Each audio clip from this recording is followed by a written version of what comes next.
Hello friends, અનુસ કુકિંગમાં આજે હું લઈને આવી છું ભરેલા કારેલાનું શાક. તો ચાલો જલ્દીથી શાક રેડી કરી લઈએ.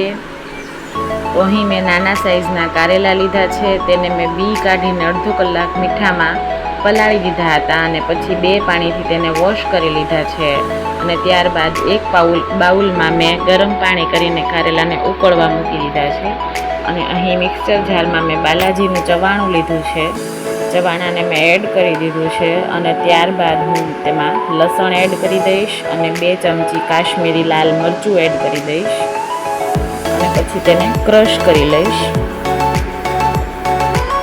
આ મિક્સરને આપણે બાઉલમાં કાઢી લઈશું. ત્યારબાદ તેમાં આપણે મીઠું, ધાણા જીરું, હળદર, કોથમરી, ગોળ, લીંબુનો રસ અને તલ એડ કરી દઈશું અને ત્યારબાદ 2 ચમચી ઓઇલ એડ કરી દઈશું. તો હવે આ મિક્સરને આપણે પ્રોપર મિક્સ કરી લઈશું. પછી આપણે કારેલાને ભરી લઈશું દબાવીને, સરસ મસાલો બહાર ના નીકળી જાય એ રીતે. હવે એક પેનમાં મેં ઓઇલ લીધું છે, તેમાં હિંગ એડ કરી છે. ઓઇલ ગરમ થાય એટલે આપણે તેમાં કારેલા ગોઠવી દઈશું, મસાલાનો ભાગ ઉપર રહે એ રીતે, જેથી કરી આપણે મસાલા બળી ના જાય. તો હવે મેં કારેલા ગોઠવી દીધા છે અને ત્યારબાદ હું હાથમાં થોડું પાણી લઈને કારેલા ઉપર સ્પ્રિંકલ કરી દઈશ.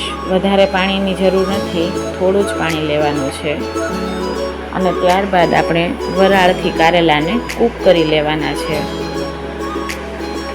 તમે જોઈ શકો છો મારા કારેલા એકદમ સરસ કૂક થઈ ગયા છે. આ રીતે તમે ચેક કરી શકો છો.